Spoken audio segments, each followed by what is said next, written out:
Good morning, friends. Welcome to you all to today's special Sunday service.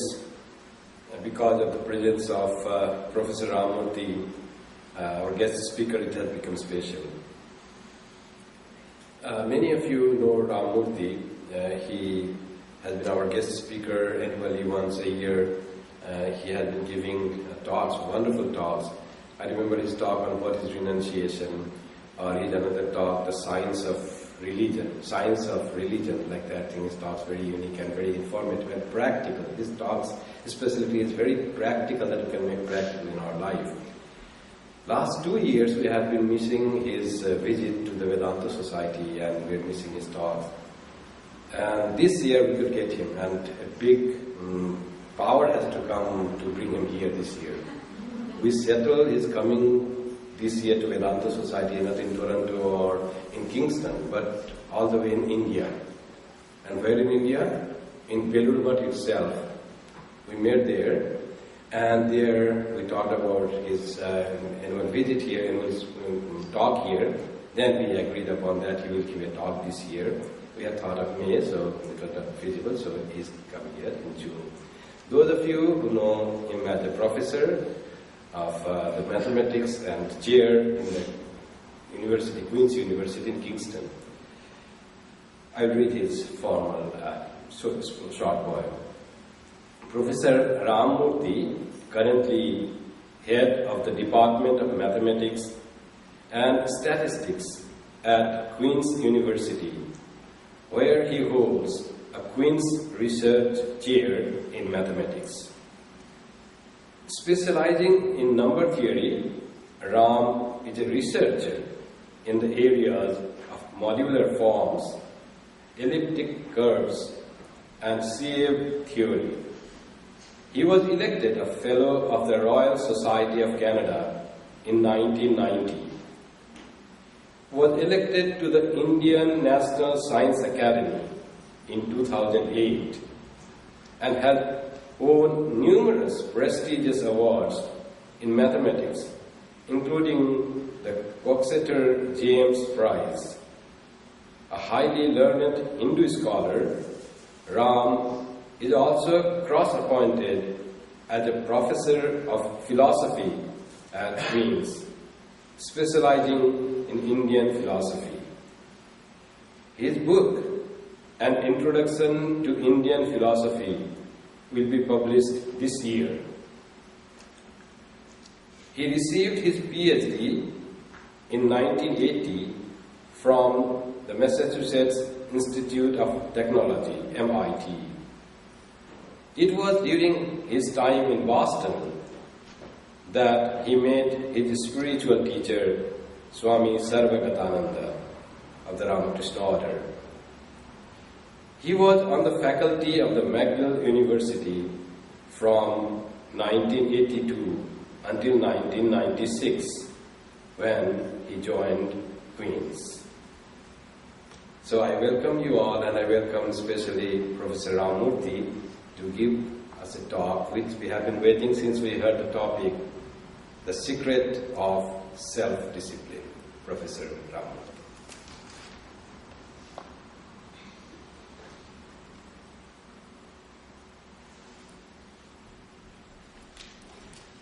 Thank you, Swami Kripamayamaji and fellow devotees.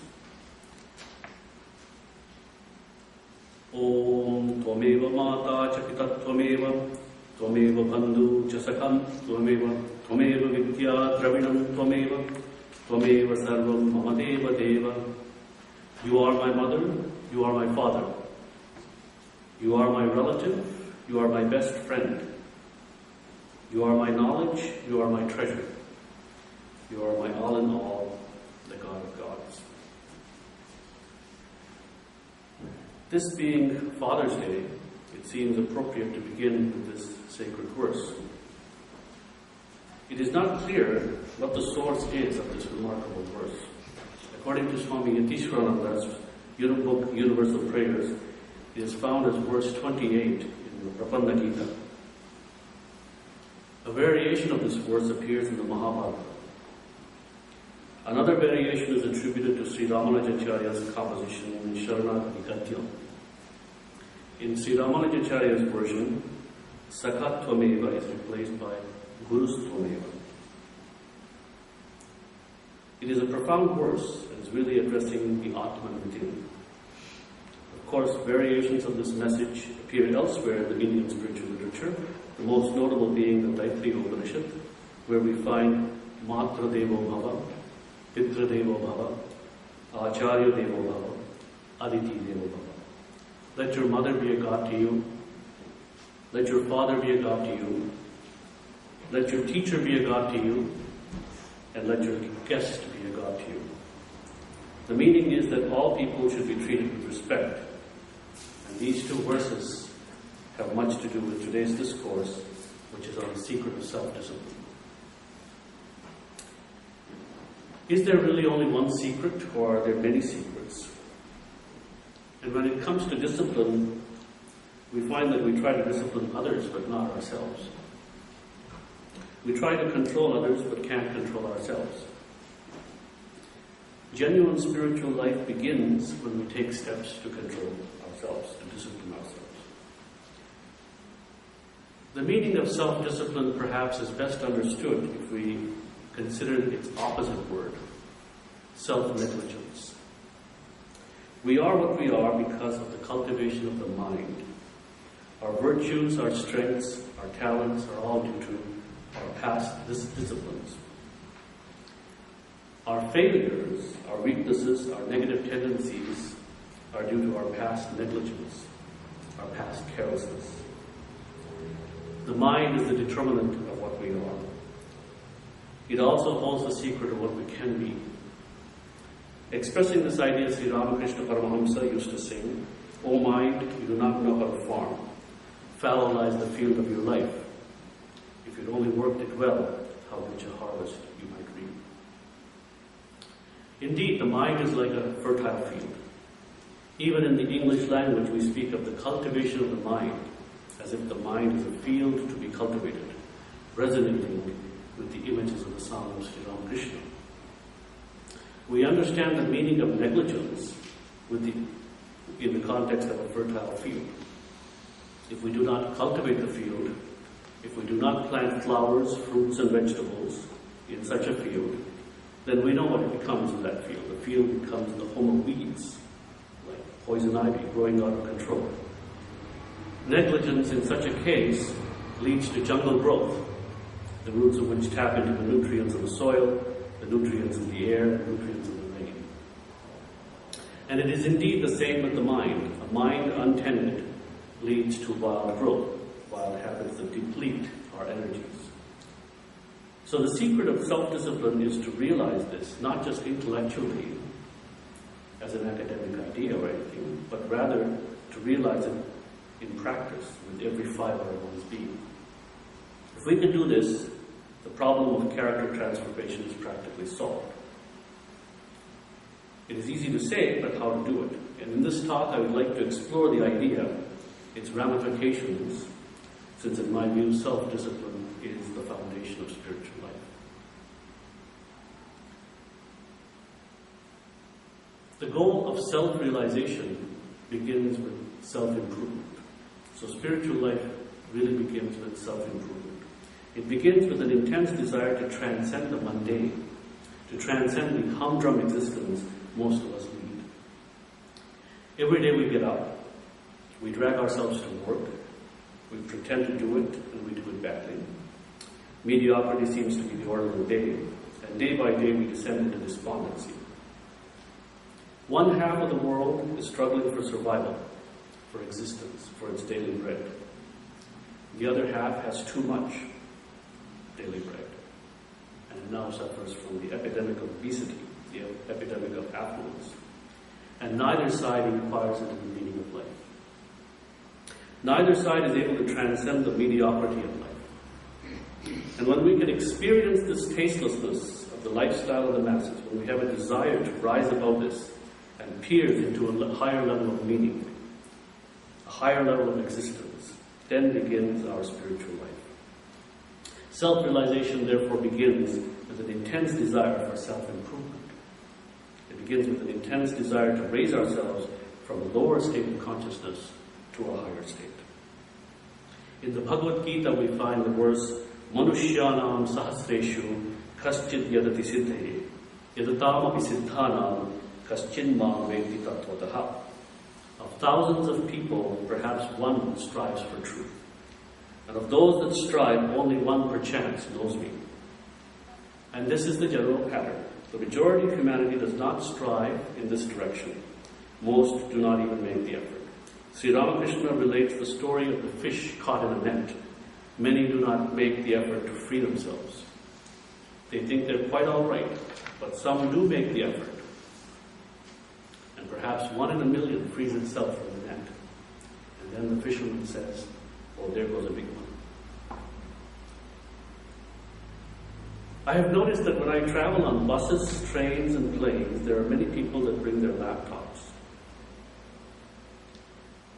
I myself don't carry a laptop, but when I see others, I'm impressed and often reflect on what a great device it is.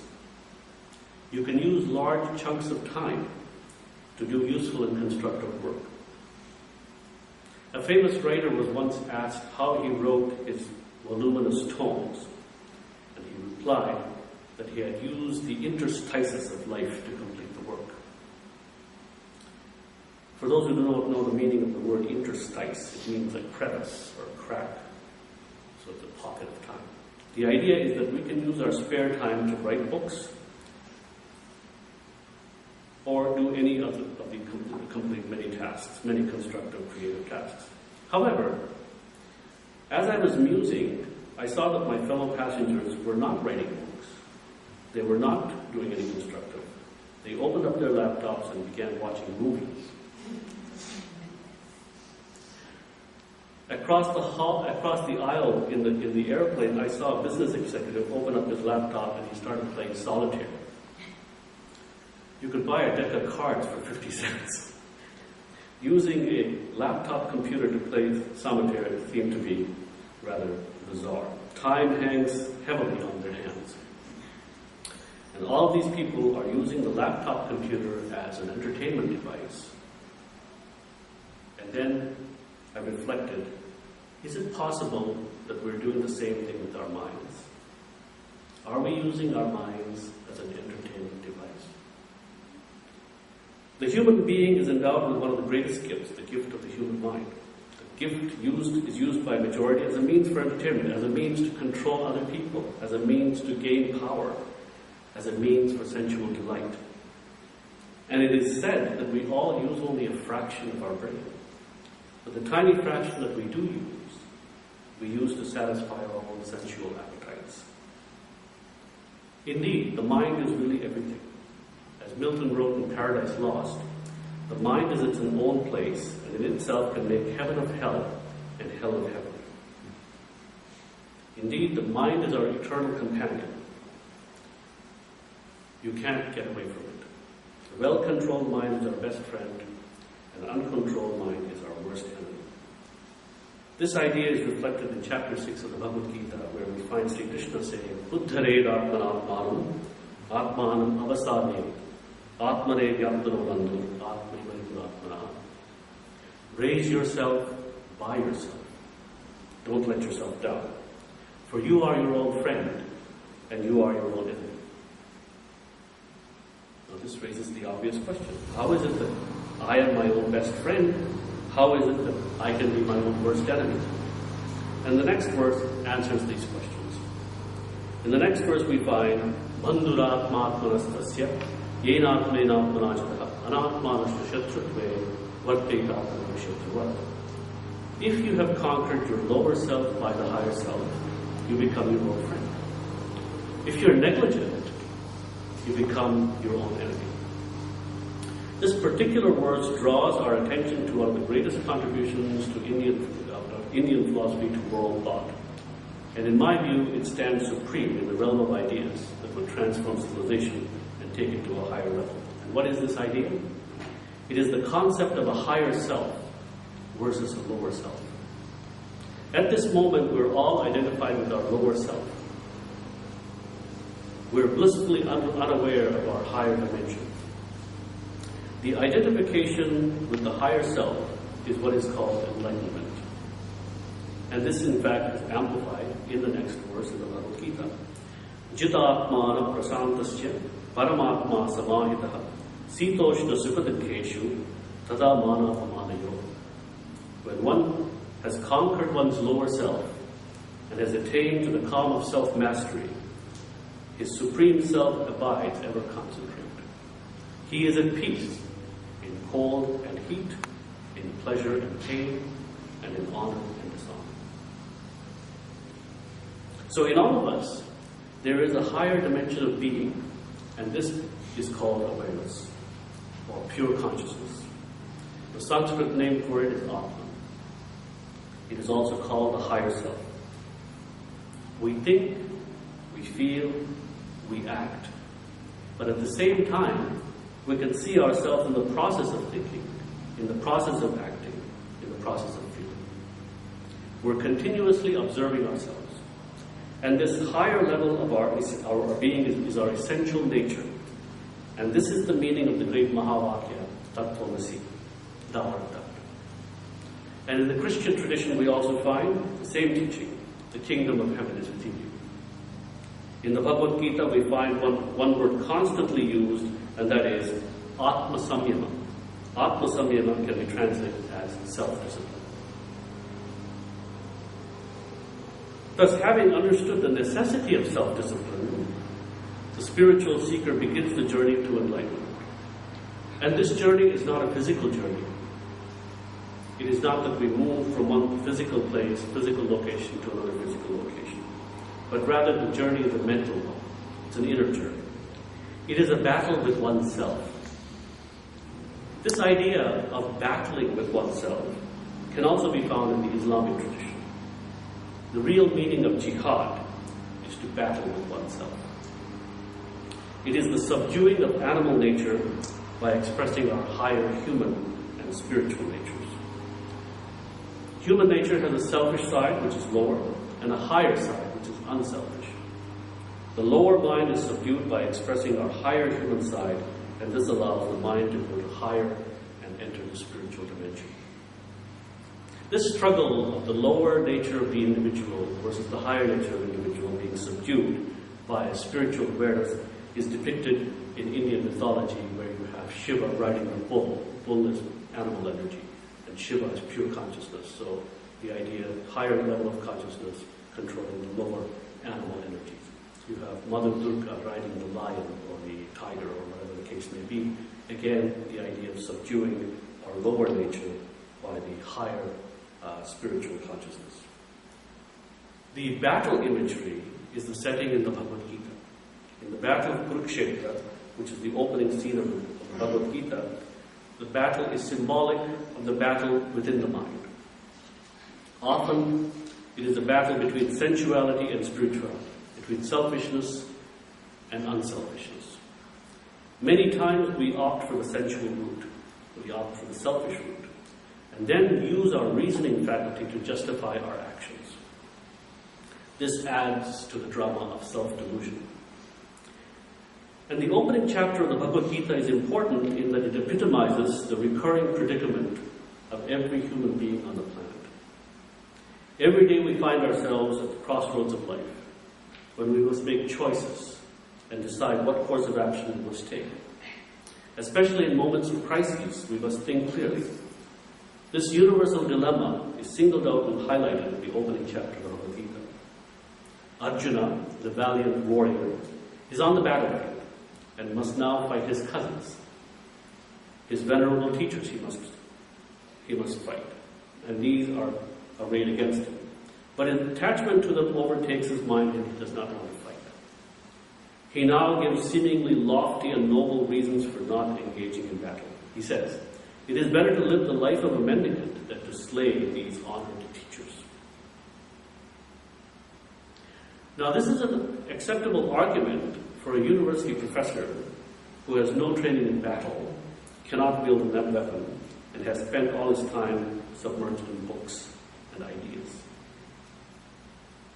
But it is not an argument for a soldier who has been trained in battle and has in the past been a defender of the weak and a protector of social order. Swami Vivekananda writes on this particular point, for all of us in this world, life is a continuous battle. Many a time comes when we want to interpret our weaknesses and our cowardice as forgiveness and renunciation. There is no merit in the renunciation of a beggar. If a person who can give a blow forbears, there is merit in that. If a person who has gives up, there is merit in that. We know how often our lives, through laziness and cowardice, we give up the battle and hypnotize our minds into the belief that we are being brave. Thus, the opening verse of the Bhagavad Gita, the opening scene of the Bhagavad Gita, has a deeper symbolic significance. Arjuna has to battle his own kith and kin, and she shrinks from this task. If we view the battle as taking place within our own minds, we find that we must battle our own shortcomings, our own bad habits, and symbolically our own kith and kin. In his Nobel Prize-winning work, Gitanjali, Rabindranath Tagore expressed this dilemma in his beautiful poem. He wrote, "When it was day, they came into my house and said, 'Oh, we will only take the smallest place here.' They said, 'We shall help you with the worship of your God and humbly accept only our share of his grace.' And then they took their seat in the corner of the room. They sat quiet and meek. But in the darkness of night, I find they break into my sacred shrine, strong and turbulent, and snatch away with unholy greed the offerings from God's altar." What is the meaning of this verse? If we examine ourselves in a detached manner and ask ourselves what is hindering us in our spiritual journey, we find that they are our own bad habits.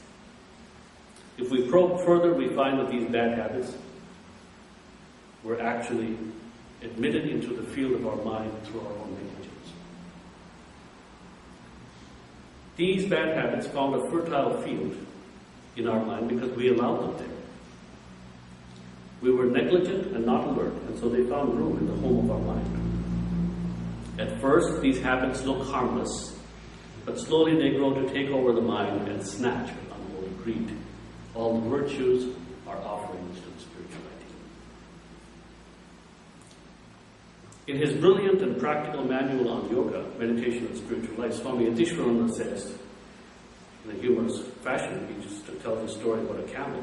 Once a camel just pushed its nose through the door of an Arab's tent. The Arab first objected to this, and the camel said, "Well, I'm just putting my nose in your room for a moment." Nothing more than that.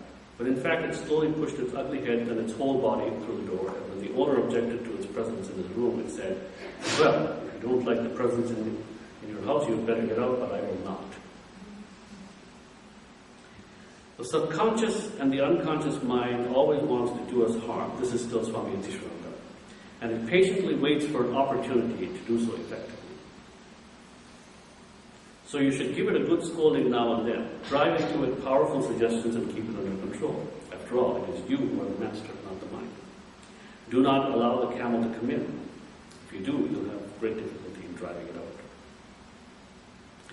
Now it's interesting that the camel appears in the Gospel of Sri Ramakrishna. Sri Ramakrishna tells the story of the camel that continues to eat thorny bushes even though its mouth bleeds as it eats them. So this is the status with all the tendencies that we have cultivated in our own mind through negligence and are now holding us back. But there is a secret to self-discipline. And that's what this discourse is about. The secret is that it need not be a battle. It need not be continuous warfare. It can actually be a partnership. The Sanskrit word for secret is rahasya. And one often talks about Gita rahasya, the secret of the Gita. And what is the secret? The secret is bhakti. Make the lower mind a devotee, a bhakta. The energies that are being wasted in bad habits can be channeled into a more positive direction. In the Kadamratam, Sri Ramakrishna highlights this problem that the lower self is rooted in the ego, in selfishness, And then he says that it is extremely difficult to obliterate the ego, to get rid of it. So he says, make the rascal a devotee. Thus you find in the teachings of Sri Ramakrishna the remarkable distinction between the right ego and the unright ego. Now I've combed through the Indian philosophical literature, Indian spiritual literature, just finished a book on it, and found nowhere is this distinction made between the right ego and unright ego. This is one of the original contributions of Sri Ramakrishna to the spiritual history of India. We can ripen the ego by exposing the unright ego to the sunlight of divine love. And this is the age-old secret of all the great bhaktas. And it is this theme that is a spectacular contribution to world civilization. Through song, through poetry, through love and compassion to all beings, these great devotees of all religions befriended the lower self and made it a servant of God. Meera sings Chakavala Kochi, I am a servant. Okay? And thus they transform themselves and then transform others in the process. And this is why we venerate such people as divine personalities. So the most important thing first is to recognize that there is need for self-improvement. And secondly, that it need not be continuous warfare, but you can befriend your lower self and make it a devotee of God. In this context, I'm reminded of a joke. How many psychologists does it take to change a light bulb? None. The light bulb should change itself. The joke really drives home the point that the first step in spiritual evolution is that the individual should want to change oneself. You can hear many lectures on the virtues of self-improvement, but if you don't have the desire to improve yourself, all of these will not be of any use. So the problem is the word self-discipline is a bugbear for most people. It implies a stern, militaristic attitude toward oneself. That is why modern psychology has adopted a different word. The word is self-regulation. But this again is limited in meaning. Self-regulation, as understood in psychology, refers to self-discipline only to the extent that you do not harm others and that you're a useful member of society. But the spiritual seeker is after something else. He wants to go beyond this. The word Atma-samyama is more than that. It implies control and concentration of all the energies so that we can realize our higher spiritual dimension. And this dimension is immense. It is infinite. It has been compared to an ocean by the ancient sages. It is vast. It is expansive. It is called Brahman. The whole teaching of yoga, in many ways, inspired by the goal of making the spiritual journey into an adventure and not a war. An adventure into higher levels of consciousness. At present, our mind is scattered in many, many directions. We think in one way, we feel in another way, we act in a third, and we squander our psychic energies in a fourth. The gathering of all these scattered energies and focusing them on a spiritual goal is the essence of the word yoga. Gnana yoga, the yoga of knowledge, sharpens the thinking faculty and draws together all the energies at the thought level. Bhakti yoga, the yoga of love, harnesses all the emotional energy and makes us devotees of the spiritual ideal. Karma yoga, the yoga of action, unifies our physical energies and directs them to a constructive direction. And Raja yoga, the yoga of psychic control, focuses one's psychic energy and reveals knowledge and wisdom about oneself and the workings of one's own mind. So, if self-realization is achieved through self-discipline, the engine that harnesses the energies in this direction is guided by self-image. What do you think about yourself? The Maitreya Upanishad says, Yat chittas tanmayo bhavati. What you think, you become. Thus, Sri Ramakrishna's teaching that we must make our ego into a devotee of a higher ideal begins with the modification of the self-image. What this verse means is that we set boundaries to ourselves and never surpass them. We are our own enemies in this sense. We only realize whatever goals we have set ourselves. We become whatever we think ourselves to be.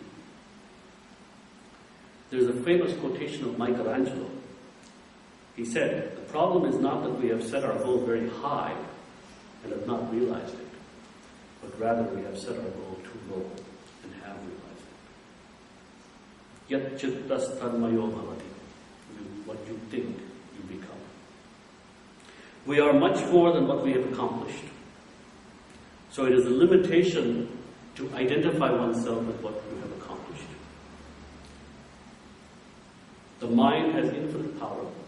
It has an infinite capacity for joy, and yet we wallow in the mire of our own stupidity and do not aspire to attain higher truths. We do not exert ourselves. That's basically our problem. We are happy where we are, and this is our fault. So let us confront ourselves. The question then is there a better way to use my energy? Is there a better way to use our time energy?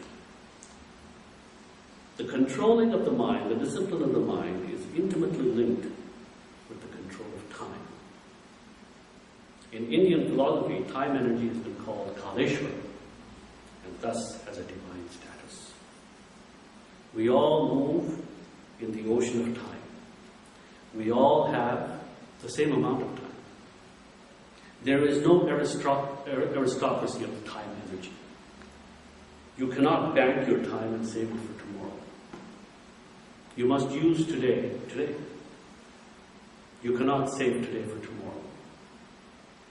An awareness of how we are using our time is an important step in self-discipline. Really and honestly, we have many talents. It's true of everyone. We have many noble desires. It may be to read some books that have been sitting on our shelves, unread, unopened. It may be listening to music that we have painstakingly collected over the years but never listened to it. It may be to organize our papers, maybe to clean up our desks or garages. It may be to practice music.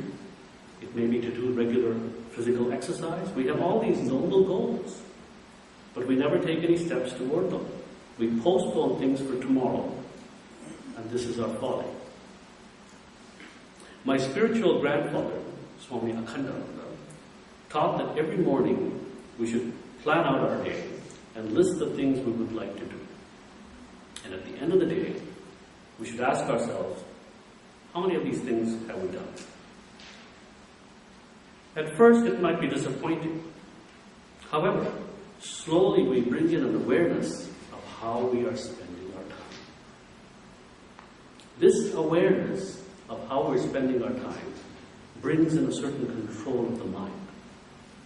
It's easier to control time than it is to control mind. In fact, the word meditation really means measurement of the mind. Since the control of the mind is linked with the control of time, we will gain immense control over the mind by measuring how we are using our time. We are all multifaceted personalities. We all indeed have many talents and many interests. It is possible to devote each day some time to improve these talents and to stimulate our interests. Otherwise, life marches on and waits for nobody. The wheel of time cannot be turned back. In my own life, I have seen so many great people, some who can be described as geniuses. But they literally commit suicide by becoming obsessed with trying to excel in one thing, and thereby becoming one-sided. Yoga stands for harmonious development of personality. The personality of one obsessed with a single idea is a distorted personality. These people that I have found, on one hand I've admired their genius, but on the other hand I can only stand back and say they were socially awkward, and could not even take care of their families. They neglected the physical and mental and spiritual development of themselves and their children. We forget that our body and mind are on lease. It is not what you achieve in life that's more important, but rather how much have we grown spiritually. So, if the first step in spiritual life is to have an intense zeal for self-improvement, the second step is to become aware of our faults and shortcomings and how we're using our time. And in this project, it's kind of a dual process. The Holy Mother has taught us that rather than wasting time finding faults of others, we should look at ourselves and find our own faults and try to change them. Mahamaya has cast a spell on us that all of us are deluded into thinking that we're quite all right. There's nothing to improve. We're already perfect. Truly, the first step in spiritual life is to realize that we're not perfect. We have not reached the state of the Buddha or Sri Ramakrishna, and we have a long way to go. However, the journey can be made into an adventure. The eye of introspection must be opened. And this idea has been symbolically represented in Indian mythology by the third eye in the middle of the forehead of many of the spiritual deities. From Shiva to Shakti, all have opened their third eye of introspection fully and thus destroyed the divinity of Mahamaya. The mind is the universe within. At present, most of us are unable to see our mind. The inner eye of reflection and contemplation has not been opened up. We can access this inner world through the power of the word. By repeating certain words, we can journey within. We can journey very far. In fact, by repeating certain words, we can also change our self-image. And that is really the essential meaning of the Mahavakyas. Most of the time, we are telling ourselves that we are not capable of doing certain things. And there's a certain subconscious current proceeding in that direction. The idea of mantra is to change that tendency. In fact, we're all affected by words. The world hypnotizes us through words, through advertising, through media, through popular opinion. And we swallow all of this without any reflection whatsoever. So one form of hypnosis is external, cutting through the media and so on and so forth. The other is internal. We accept it. It's our own making. We need not accept it. We have accepted these falsehoods about ourselves and therefore cannot rise above it. So we're constantly telling ourselves things, and this internal self-hypnosis has to be negated.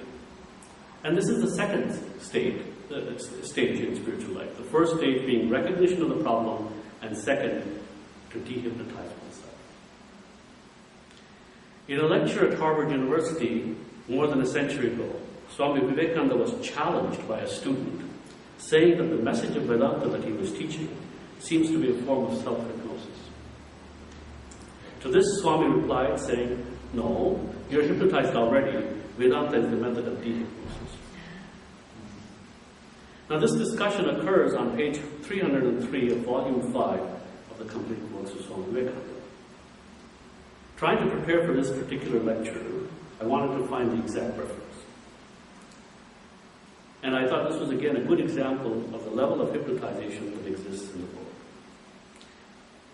I recall that Swami Vivekananda replied to this in this way to the question, but was looking for what he had exactly said. I wanted to quote it exactly. This means that I had to go through all of the 9 volumes of the complete works to find the reference. Of course, that's a very arduous task, and you have to know roughly where it is. To me, it seemed natural to consult the index. So I looked under hypnosis in each volume that was much shorter. And I wanted to see where the precise text was. I couldn't find it. Then it occurred to me, perhaps I was looking at the wrong word.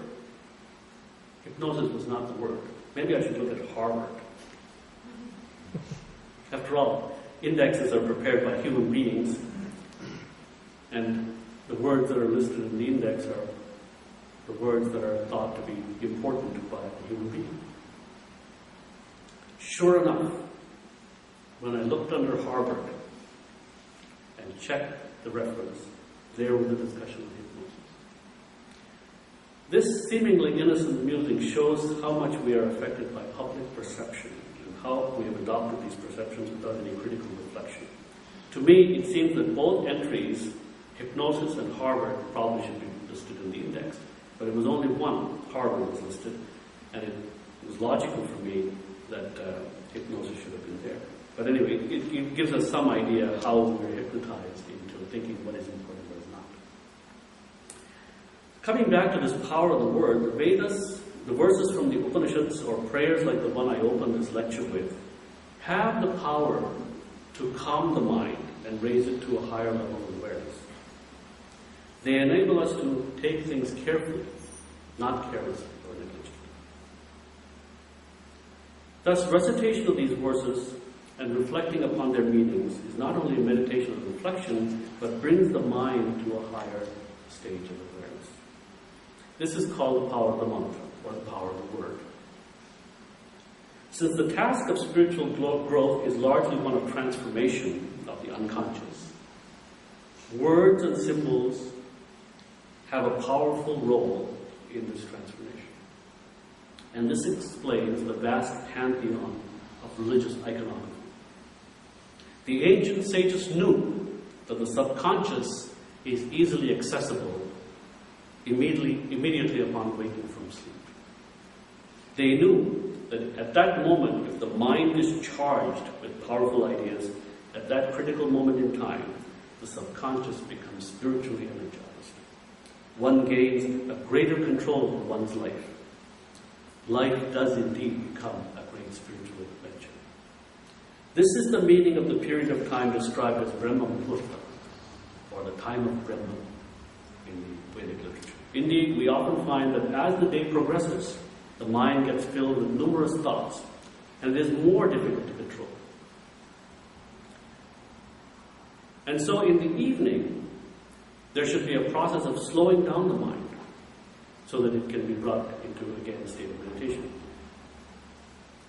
I believe that this is the principle of the mind that motivated Swami Vivekananda to compose his Khandana bhajan as a tribute to Sri Ramakrishna, with long syllables and slow tempo in the Drupad style of music. True, we must understand the meaning of the verses we chant, but it is more important that we allow for the therapeutic effect of the sound syllables to affect our subconscious and pacify it into a calmer state and make it fit for higher meditation.